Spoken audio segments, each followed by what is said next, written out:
오늘 요한복음 12장 첫 부분에 있는 하나의 사건이 있습니다. 한 여성이 아주 비싼 향유를 예수님의 몸에 붓는 사건입니다. 아멘. 오늘 처음 시작하면서 1절에 이 배경을 이렇게 설명합니다. 시간적인 배경입니다. 6월절 엿새 전에 라고 말합니다. 특별히 6월절 엿새 전이다 라고 지금 이렇게 지목하여 이 시간적인 배경을 서술하는 데에는 이유가 있습니다. 그것은 6월절과 관계가 있다는 말씀입니다. 그 6월절은 이제 엿새 후면 그 6월절에 어린 양으로 예수님이 십자가에 죽게 되어지는 그 시간을 말합니다. 그러니까 오늘 이 본문은 그 예수님의 죽으심과 연관이 있습니다. 이런 뜻을 지금 시간적 배경에서 말씀해 주고 있습니다. 그리고 이제 공간적인 배경은 장소가 베다니라는 장소입니다. 이 베다니는 감람산 동쪽 경사면에 위치한 예루살렘에서 거리가 약 한 3km 정도 떨어진 곳입니다.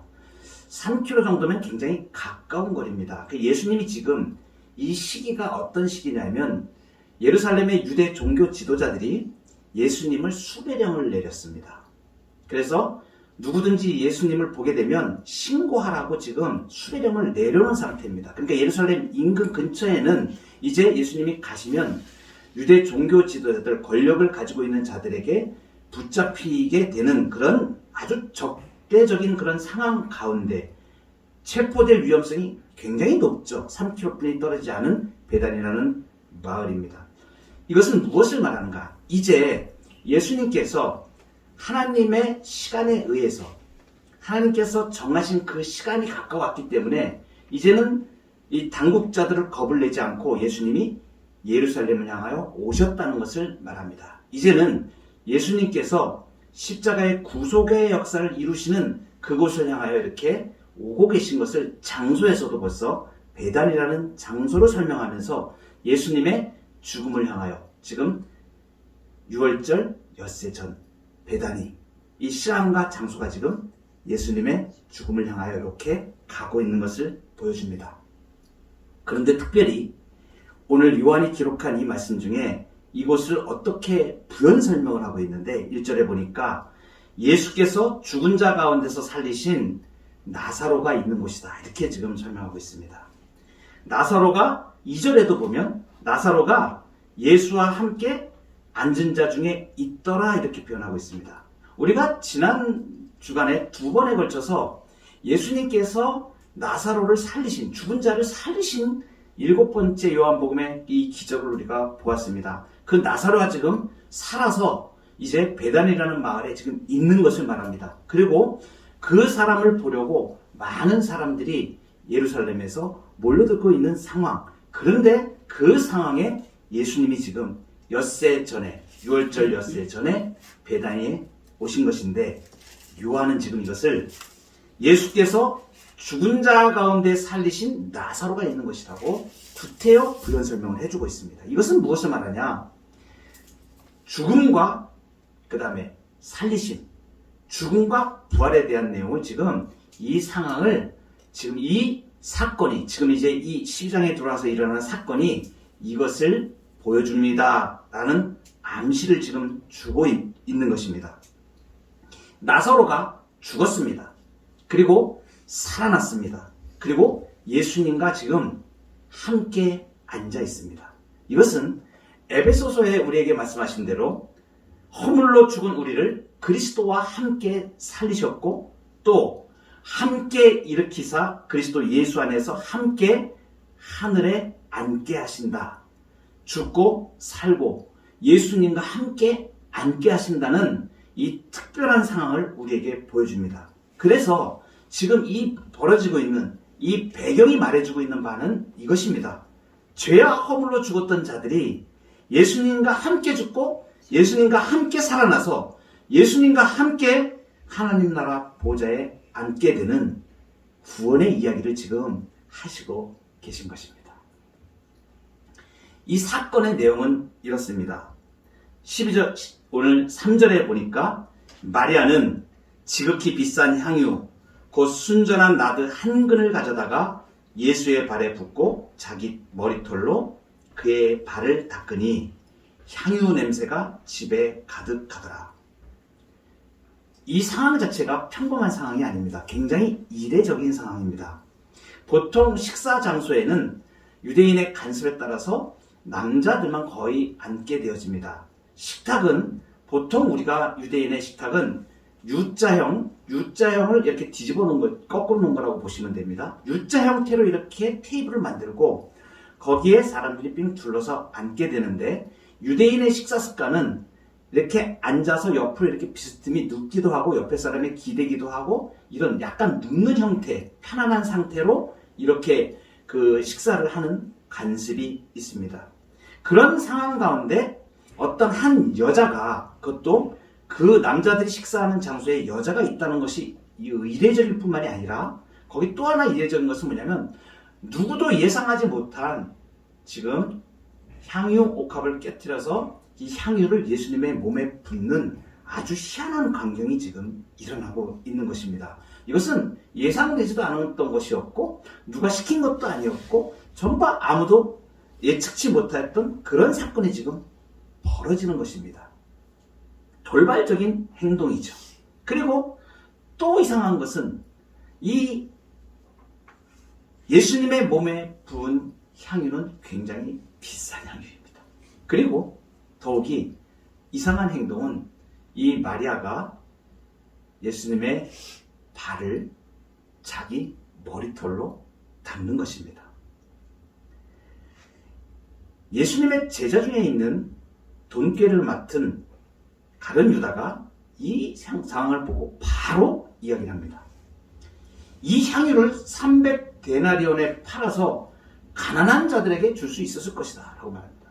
벌써 이 향유 냄새를 맡아도 이거 굉장히 비싼 향유라는 걸 알죠. 보통 그 당시에 이 나드 향유라고 이렇게 얘기하는데 지금 그 가룟 유다가 말한 대로 300데나리온이다. 그러면 1데나리온이 일반적인 노동자의 하루 임금을 말합니다. 300데나리온이다. 그러면은 우리나라 돈으로 계산했을 때는 약 한 3천만 원 정도에 해당하는 금액이 됩니다. 왜 돈을 허비하냐고 이렇게 나무랍니다. 그때 예수님이 그녀의 행동은 내 장래를 위한 것이라고 말씀하십니다. 전혀 우리가 상상하지 못하는 대로 지금 이 사건이 전개가 되어져요. 돌발적으로 마리아가 예수님의 몸에 기름을 부었고 예수님은 그것을 자신의 장례를 준비하는 것이라고 그 기름이라고 지금 말씀하시는 것입니다. 기름 부음은 어떤 때 행하는가? 유대인의 간습에 따라서 기름을 부을 때 사람에게 기름을 부을 때는 몇 가지 상황이 있습니다. 보통 유대인의 간습, 히브리인들의 이 간습에서는 집에 방문한 손님에게 존경의 표시로 기름을 붓습니다. 또 하나는 고대의 거룩한 예식에서 기름을 붓습니다. 거룩한 그 예식을 대표하는 그러한 현상은 창세기에 그 야곱이 브엘세바를 떠나서 하란으로 가다가 돌베개를 베고 잠이 들죠. 그랬다가 잠이 깨어서 거기서 하나님의 천사가 하늘에 오르락내락한 걸 보고 그리고 잠이 딱 깨어서 하나님의 말씀을 듣고 내가 이 땅에 돌아오게 하리라고 하나님의 그 약속의 말씀을 듣고 그 돌 베개 하였던 것을 기념하여서 거기다 단을 쌌습니다.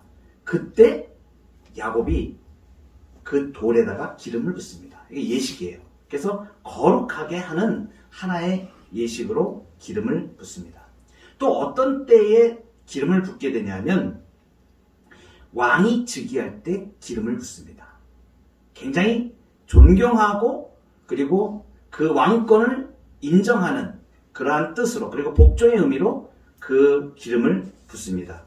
그리고 또 어느 때 이 기름을 붓냐면 제사장의 의식적 성별을 위해서 제사장에 대하여 기름을 붓습니다. 그리고 선지자를 세울 때 기름을 붓습니다. 그리고 마지막으로 장례식 때 시신 위에 기름을 붓게 됩니다. 마리아가 지금 예수님께 이 향유를 이렇게 붓게 된 것, 이것은 지금 이 앞에 제가 설명드린 이 기름의 의미들을 다 아우르고 있는 그러한 의미를 가지고 있습니다. 예수님이 그 기름이 자신의 장사를 준비하는 기름이라고 하셨습니다. 이것은 무엇을 말하냐면 이제 며칠 후면 예수님은 지금 알고 계시는 것이죠. 유대 종교 지도자들에게 이제 붙잡혀서 십자가에 죽게 되는 그러한 것을 지금 알고 있습니다. 사실 따지고 보면 지금 베다니 예루살렘에서 3km밖에 떨어지지 않은 이 언제라도 그냥 잡힐 수 있는 그 장소에 유월절 엿새전에 오신 것은 나를 잡아가세요 하는 말과 똑같습니다. 그런데 정말 신기한 것은 이 베다니에 있는 사람들은 예수님을 아무도 신고하지 않습니다. 고발하지 않습니다. 예수님 여기 왔습니다. 이렇게 당국자들에게 말하지 않고 그 일이 이제 지나게 되는데, 사실 따지고 보면 이제 유대 지도자들과 바리새인들이 예수님을 죽이기 위해 이렇게 혈안이 되어 있는 이 시간 그리고 그 베다니 그 장소는 말하자면 사망의 음침한 골짜기 같은 시간과 장소일 것입니다. 이런 시간에 예수님의 몸에 기름이 부어진 것입니다. 그러니까 이 기름은 장사를 준비하는 것뿐만이 아니라 이것이 구약 시편의 다윗을 통하여서 이 상황이 지금 예언이 되어 있거든요. 그것이 시편 23편에 되어진 예언입니다. 내가 사망의 음침한 골짜기로 다닐지라도 해를 두려워하지 않을 것은 주께서 나와 함께 하심이라. 주의 지팡이와 막대기가 나를 안위하시나이다. 주께서 내 원수의 목전에서 내게 상을 차려주시고 기름을 내 머리에 부으셨으니 내 잔이 넘치나이다. 다윗이 예수님 1000년 전에, 약 1000년 전에 이 시편 23편을 예언할 때 이 다윗의 시는 메시아의 시이기도 합니다. 다윗은 예언자이기 때문에 이 예언이 예수님에게 해당되는 것을 지금 예언하고 있는 것이에요. 원수의 목전에서 내게 상을 차려주시고, 지금 잔치집이 열렸지 않습니까? 이 베다니에. 그러니까 원수의 바로 목전, 종교 지도자들과 예수님을 잡으려고 혈안이 되어 있는 그 사람들의 바로 목전에서 지금 예수님이 잔치가 이루어졌다는 것을 말합니다. 거기에서 하나님이 상을 차려주시고 그리고 기름을 내 머리에 부으셨다. 내 잔이 넘치나이다. 이 메시아, 지금 마리아가 향유를 붓게 된 것은 마리아는 이 예언을 알지도 못합니다. 그리고 이 예언대로 되리라고 생각지도 못합니다. 마리아는 자기의 신앙 고백을 따라 예수님을 지극히 사랑하는 마음으로 아멘. 향유를 부었을 뿐입니다. 아멘. 그런데 이 향유를 부은 이 사건 자체가 예수님에게 예언된 그 메시아의 예언이 지금 성취되고 있는 것을 보여주는 것입니다. 그것도 아주 정확하게 원수의 목전에서 상을 차려주시고 기름으로 머리에 바르시는 이 은혜를 보여주고 있습니다. 그래서 이 다윗의 시편에 예언된 이 메시아는 어떤 메시아로 나오냐면 적을 완전히 제압하고 원수의 목전에서 그 원수들을 제압하고 승리하시는 왕으로 상징되어져 있습니다. 그러니까 이것은 무엇을 말하면 예수님이 진정한 승리를 하신다는 것을, 그 승리를 보장하는 그 기름이 되어지는 승리의 기름인 것입니다. 예수님의 장사를 준비하지만 이 기름은 왕에게 부어지는 동시에 그 기름인 것입니다. 그래서 승리의 기름이 되는 거예요. 이것은 무엇을 말하면 예수님이 이 종교 지도자들에게 의해서 십자가에 죽게 되시지만 이제 그 죽음의 권세, 사망의 권세를 모두 다 깨트리고 아멘. 부활 승천하셔서 부활하시는 그 주님으로, 승리의 주님으로 우리에게 오신다는 것을 말해줍니다. 그래서 이사야서에서는 이 기름을 무슨 기름이라고 표현하냐면 기쁨의 기름이라고 말합니다. 주 여호와의 영이 내게 내리셨으니 아멘. 이는 여호와께서 내게 기름을 부으사 아멘. 가난한 자에게 아름다운 소식을 전하게 하려 함이라. 나를 보내사 마음이 상한 자를 고치며 포로된 자에게 자유를, 갇힌 자에게 노임을 선포하며 여호와의 은혜의 해와 우리 하나님의 보복의 날을 선포하여 모든 슬픈 자를 위로하되 무릇 시온에서 슬퍼하는 자에게 화관을 주어 그 죄를 대신하며 기쁨의 기름으로 그 슬픔을 대신하며. 아멘. 이사야서 61장 1절부터 3절에 있는 말씀입니다. 지금 이사야가 뭐라고 지금 예언하고 있는 거냐면 예수님에게 부어진 이 기름이 기쁨의 기름이라고 말하는 거예요. 이 메시아를 통하여서, 이 왕을 통하여서 포로된 자가 자유롭게 되어지고 갇힌 자가 노임을 얻게 되는 그것을 선포하는 기쁨의 기름이라고 이사야가 선언하는 것입니다. 지금 예수님이 잔치집에서 마리아에 의해서 이렇게 부어지는 이 기름, 부어지는 향유, 이것은 예수님의 장사를 준비하는 기름인 동시에 예수님이 왕으로 그리고 제사장으로 구별되신 분임을 즐거워하는 기쁨의 기름인 것입니다. 누구의 기쁨입니까? 하나님의 기쁨입니다. 하나님은 당신의 작정된 자들, 선택하신 사람들을 하나도 놓치지 아니하시고 다 구원하시고자 예수 그리스도를 이 땅에 보내셨습니다. 그를 통하여 모든 사망과 죄와 사망의 권세를 다 이겨내시고 생명을 주시는 왕으로, 그 제사장으로 세우시고 그 일을 지금 이루시는 것은 하나님의 가장 큰 즐거움이 됩니다. 하나님의 기쁨인 겁니다. 그래서 믿는 자 한 사람이 하나님께로 돌아올 때 천국에서는 잔치가 벌어집니다. 하나님이 가장 기뻐하시고 내 백성을 다시 찾으시는, 죄와 사망에 놓였던 사람을 예수 그리스도의 피로 그 사람을 살려내시는 이 생명의 은혜를 하나님이 가장 기뻐하시는 즐거움의 기름인 것입니다. 마리아가 예수님께 향유를 이렇게 붓게 됩니다. 어떤 신학자들은 마리아가 이것을 알고 있었다라고 이렇게 해석하는 분도 있습니다. 또 어떤 분들은 그렇지는 않다라고 이렇게 해석하는 분들도 있습니다. 정확한 것은 우리도 모릅니다. 성경에 명확하게 나와 있지는 않습니다. 마리아가 어떻게 엿새 후에 예수님이 십자가에 죽으실 것을 알았을까? 물론 예수님은 제자들에게 내가 조금 있으면 십자가의 죽음을 죽게 될 것이라고 계속하여 이렇게 말씀은 해 오셨습니다. 그런데 그 제자들도 전혀 감을 잡지 못하였고 십자가에 죽으실 것이라고는 도무지 생각할 수가 없는 상태였습니다. 유대인들 누구라도 거기에 그 예수님이 저주의 십자가를 짓는다는 것은 상상할 수가 없는 일이었기 때문에 그렇습니다. 그래서 마리아가 지금 예수님 죽으시기 엿새 전에 예수님의 몸에 기름을 부은 것이 마리아가 이것을 예수님이 돌아가실 것을 알고 그랬는가, 그렇지 않았는가, 그것은 성경에는 명확하게 표현되어 있지 않습니다. 그렇지만 우리가 명확하게 알 수 있는 건 이것입니다.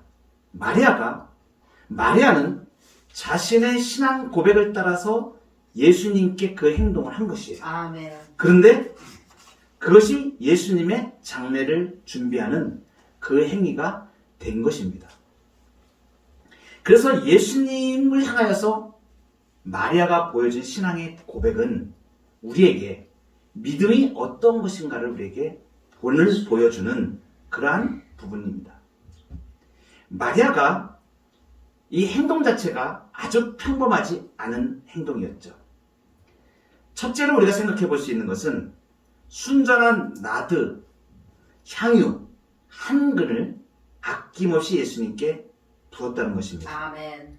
3절에 보면 마리아는 지극히 비싼 향유, 곧 순전한 나드 한 근을 가져다가 예수의 발에 붓고 이렇게 말합니다.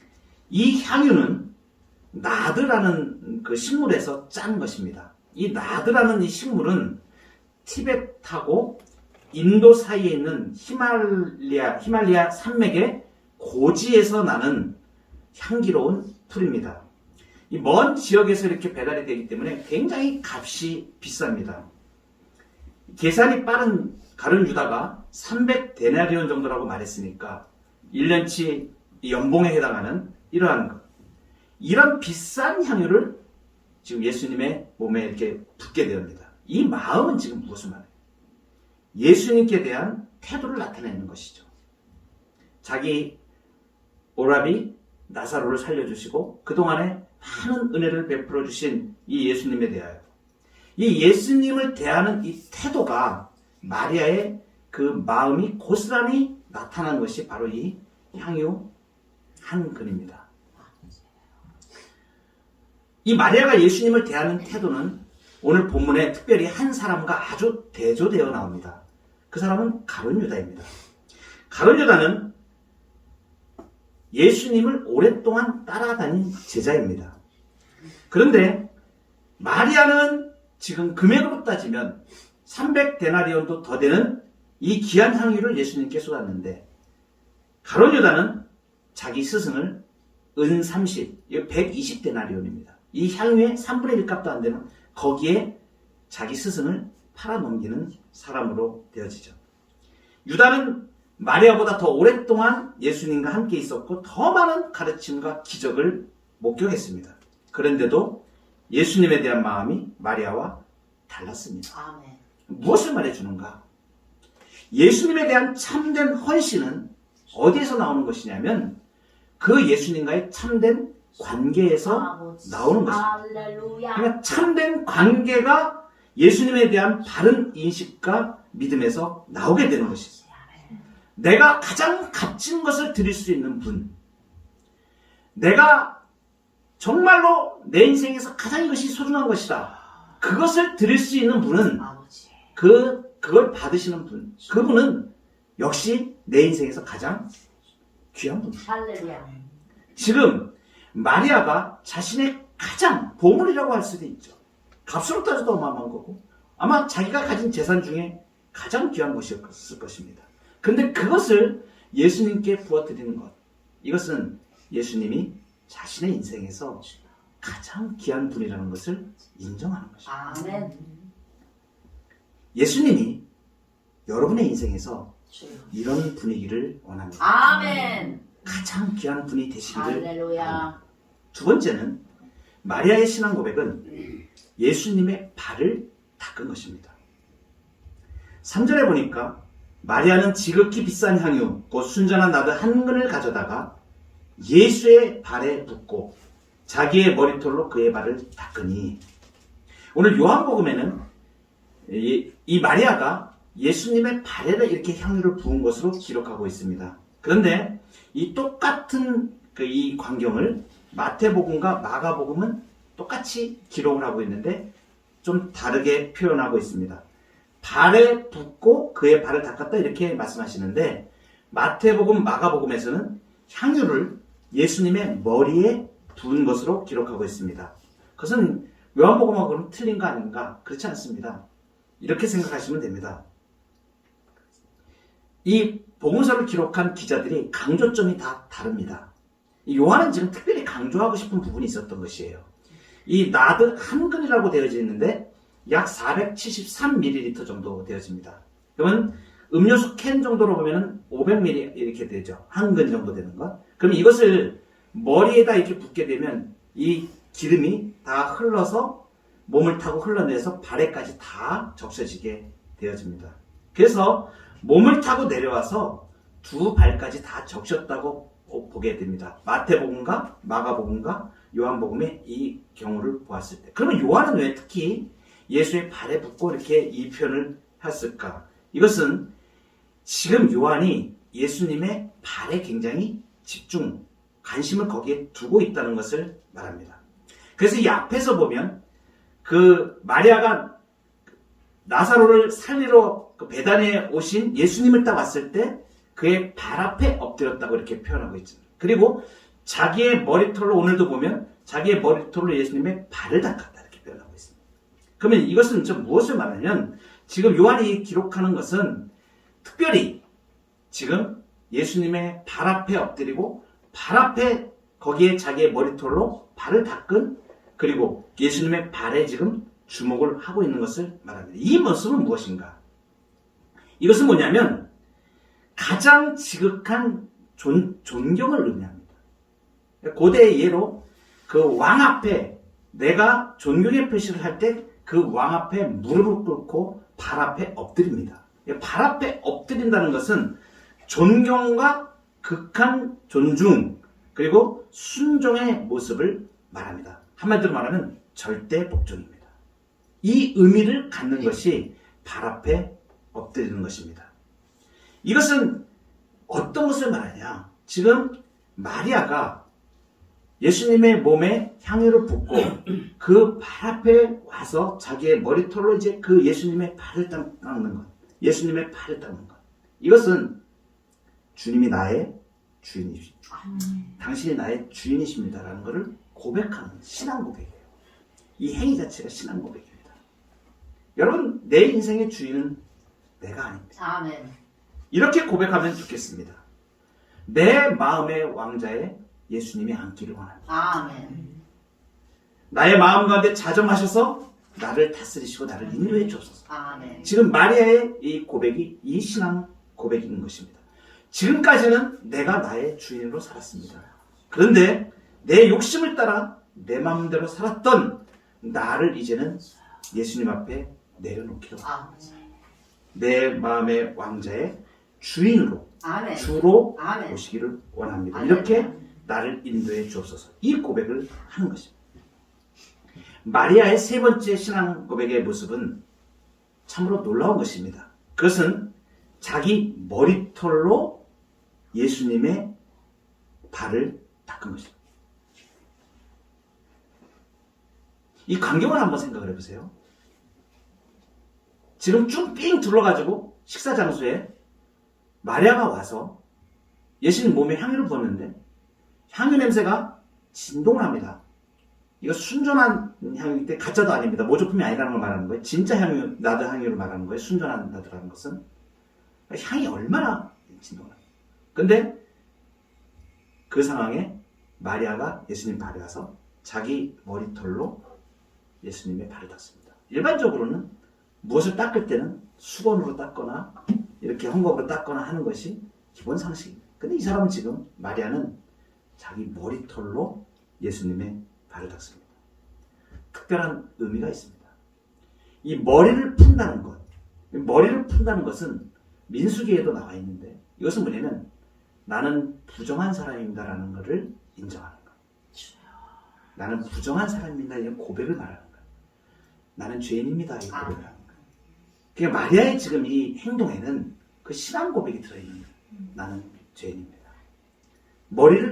여자가 머리를 푼다는 것, 이것은 상상할 수 없는 일이거든요. 사람들이 볼 때. 모든 그 광경에서 아주 이례적인 것입니다.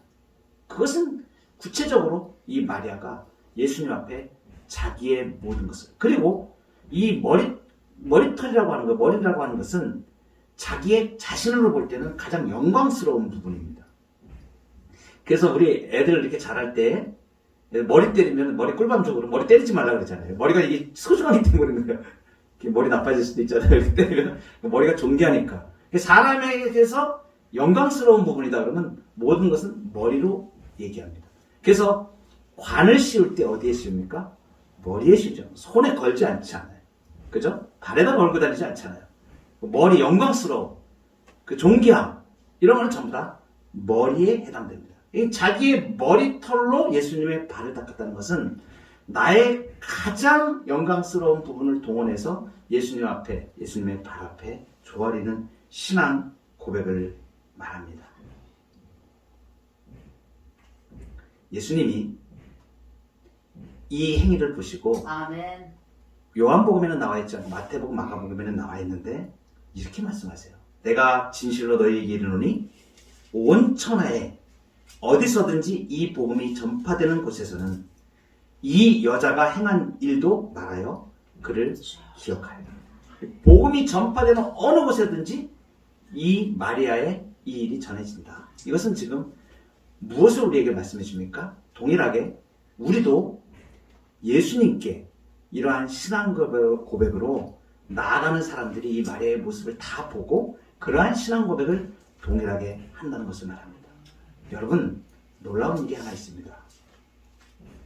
예수님의 몸에 부어진 이 향유가 마리아가 자기의 머리털로 닦을 때에 마리아의 머리에 이 기름이 발라지게 됩니다.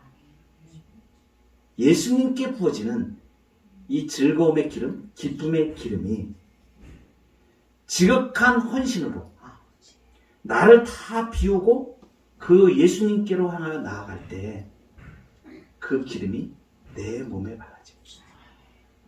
예수님 앞에 절대 복종으로 그 주님을 나의 주님으로 모시고 고백하며 나가는 사람의 삶은 하나님께서 이렇게 기름을 부으신 삶, 구원받은 삶으로, 능력 있는 삶으로, 은혜로운 삶으로 나아갈 수 있다는 것을 우리에게 말해줍니다.